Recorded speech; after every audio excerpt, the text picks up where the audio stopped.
Hello everyone, welcome to my channel. आज के इस वीडियो में हम लोग 12th एनसीईआरटी का एक नया चैप्टर शुरू करेंगे, जो हमारा चैप्टर का नाम है पुष्पी पादपों में लैंगिक जनन। इस चैप्टर को शुरू करने से पहले हम एक मोस्ट इंपॉर्टेंट पॉइंट को डिस्कस करेंगे। एक वैज्ञानिक थे जिनका नाम था आइकलर। इन्होंने क्या किया था, हमारे पृथ्वी पे जितने पादप हैं यानी कि जितने पौधे हैं उनको दो श्रेणियों में विभाजित किया था। एक क्रिप्टोगेमस जो बीज रहित थे पौधे जिनमें बीज का निर्माण नहीं होता है, और दूसरा फिनेरोगेमस जो बीज युक्त होते हैं जिनमें बीज का निर्माण होता है। तो वैज्ञानिक का नाम है आइकलर। इन्होंने हमारे पृथ्वी पे पाए जाने वाले पादपों को दो श्रेणी में विभाजित किया था, एक क्रिप्टोगेमस और दूसरा फिनेरोगेमस। एक ग्रुप का नाम था क्रिप्टोगेमस।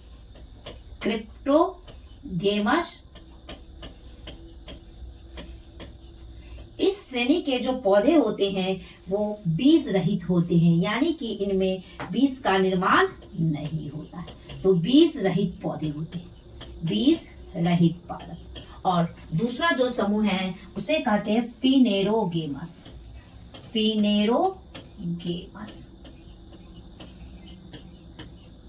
इनमें बीज का निर्माण होता है, तो इसे बीज युक्त पादप कहा जाता है।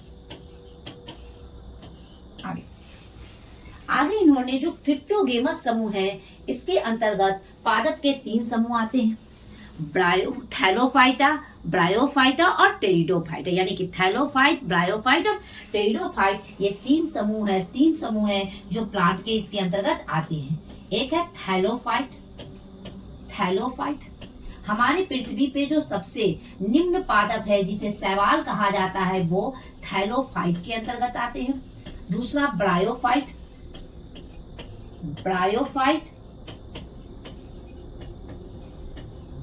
और थर्ड वन है, तीसरा है टेरिडोफाइट।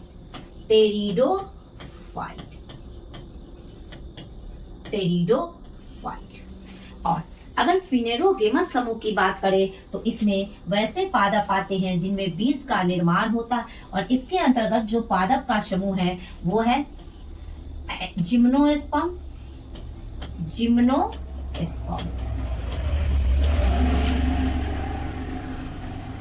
जिम्नोस्पर्म समूह के जो पादप होते हैं इनमें बीज का निर्माण होता है, और ये बीज क्या होते हैं, खुले होते हैं, यानी कि इसे एक और नाम दिया जाता है अनावृत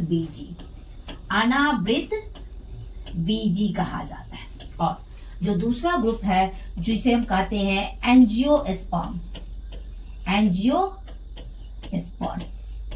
अगर हम लोग एंजियोस्पर्म ग्रुप के पौधे की बात करें तो इन पौधों में फूल का निर्माण होता है, इसीलिए इसे हम पुष्पी पादप भी कहते हैं, पुष्पी पादप। और इनमें बीज का भी निर्माण होता है और बीज फल से ढके होते, यानी इसे एक और नाम दिया जाता है आवृत बीजी, या इसे उच्च पादप कहा जाता है, उच्च पादप। तो अगर हम इसे देखें तो हमारा जो चैप्टर हम लोग पढ़ेंगे उसका नाम है पुष्पी पादपों में लैंगिक जनन। पुष्पी पादप कहने का मतलब इसे हम एंजियोस्पर्म समूह का पादप भी कहते हैं। इसमें बीज का निर्माण होता है और बीज फल से ढका होता है, और इसलिए इसे उच्च पादप भी कहा जाता है। हमारे पृथ्वी पे सबसे अधिक संख्या में एंजियोस्पर्म समूह यानी कि पुष्पी पादप पाए जाते हैं। आज की इस क्लास में हम लोग पुष्पी पादप यानी कि एंजियोस्पर्म समूह के जो पौधे होते हैं उनमें लैंगिक जनन को डिस्कस करेंगे। तो अब हम लोग देखते हैं पुष्पी पादप में लैंगिक जनन। तो पुष्पी पादप यानी कि एंजियोस्पर्म समूह के जो पौधे होते हैं उसमें उसके फूल में लैंगिक जनन होता है। तो लैंगिक जनन क्या है? ये जनन का एक प्रकार है। जनन का एक प्रकार है। इसमें दो पेरेंट्स यानी कि एक मेल और फीमेल जनन की प्रक्रिया में भाग लेते हैं। तो सबसे पहले इसको शुरू करने से पहले हम लोग पुष्प की संरचना पढ़ेंगे। पुष्प की संरचना, तो सबसे पहले चैप्टर को शुरू करने से पहले इसमें हम लोग लैंगिक जनन किसमें पढ़ेंगे? फूल में। तो सबसे पहले हम पुष्प की संरचना को डिस्कस करेंगे। पुष्प की संरचना,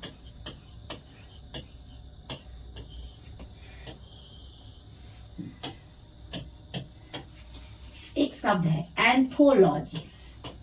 एंथोलॉजी, एंथोलॉजी तो विज्ञान की वह शाखा जिसके अंतर्गत पुष्प यानी कि फूलों का अध्ययन किया जाता है उसे हम एंथोलॉजी कहते हैं। तो पुष्प का अध्ययन क्या कहलाता है? एंथोलॉजी। ये 1 नंबर के क्वेश्चन में पूछे जाते हैं। दूसरा फ्लोरिकल्चर, एक वर्ड है फ्लोरिकल्चर जो पुष्प से जुड़ा है। फ्लोरिकल्चर, फ्लोरिकल्चर वह प्रक्रिया जिसमें फूलों की खेती की जाती है और उसके मार्केटिंग की जाती है व्यावसायिक स्तर पर, कमर्शियल पर्पस पर। तो उस प्रोसेस को क्या कहते हैं? फ्लोरिकल्चर। इसमें पुष्प की खेती की जाती है और उसका क्या किया जाता है? मार्केटिंग किया जाता है। उस प्रोसेस को क्या कहते हैं? फ्लोरिकल्चर। आगे अब हम लोग पुष्प की संरचना को देखते हैं।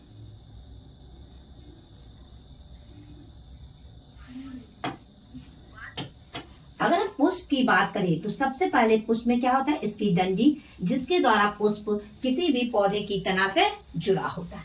तो ये क्या है? डंडी, जिससे या किसी भी पौधे से जुड़ा होता है। दूसरा पुष्प का आधार, जिसपे पुष्प के सारे भाग क्या होते हैं? यहीं से ये क्या होते हैं? निकलते हैं या यहीं पे क्या होते हैं? लगे होते हैं। उस भाग को पुष्पासन कहा जाता है। उस भाग को क्या कहते हैं? पुष्पासन। तो फूल का वो आधार जहां से पुष्प के सारे भाग क्या होते हैं? निकलते हैं, उसे हम क्या कहते हैं? पुष्पासन। पुष्पासन। और पुष्प के में मुख्य भाग इस प्रकार है। पहला फूल का मादा भाग, जिसे हम स्त्री केसर या अंडक कहते हैं। पुष्प का मादा भाग को क्या कहते हैं? स्त्री केसर या अंडक। स्त्री केसर या अंडक। पुष्प के मादा भाग को स्त्री केसर या अंडक कहा जाता है। पुष्प का नर भाग, उसे पुंकेसर कहा जाता है। पुष्प का नर भाग, जिसे पुंकेसर कहा जाता है। पुंकेसर कहते हैं। अगला पुष्प के नर भाग को पुंकेसर कहा जाता है। और जब पुष्प कली की अवस्था में होता है तो वो पत्ती, वह बाह्य दल जो इसे क्या करता है? घेरे रहता है, उसे हम कहते हैं बाह्य दल। बाह्य दल यानी कि शेपल। और फूल रंग बिरंगे होते हैं, इसके लिए कौन उत्तरदायी होता है? इसमें रंग बिरंगे क्या पाए जाते हैं? पंखुड़ी पाई जाती है। तो ये क्या है? पंखुड़ी या दल। तो फूल के नर भाग यानी कि पुंकेसर और मादा भाग जिसे स्त्रीकेसर कहा जाता है, ये फूल के क्या है? आवश्यक भाग है। फूल का आवश्यक भाग, आवश्यक भाग कहें या इसका जनन भाग, जनन भाग। ये नर भाग पुंकेसर और मादा भाग स्त्रीकेसर होता है। इस प्रक्रिया में, जनन की प्रक्रिया में पुष्प के जो भाग सहायक होते हैं उसे हम क्या कहते हैं? सहायक भाग। बाह्य दल, सहायक भाग, बाह्य दल और पंखुड़ी होता है।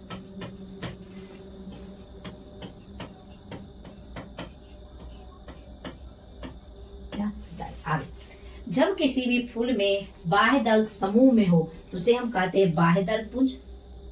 यानी कि जब किसी फूल में बाह्य दल समूह में हो तो बाह्य दल का समूह, बाह्य दल का समूह बाह्य दल पुंज कहलाता है।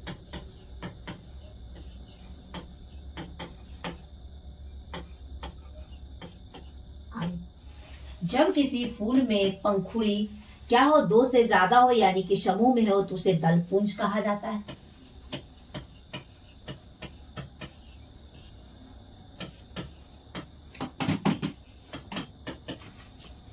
दलपुंज कहलाता है। जब किसी फूल में उसके नर भाग की संख्या यानी नर भाग समूह में हो यानी पुंकेसर समूह में हो तो उसे हम क्या कहते हैं?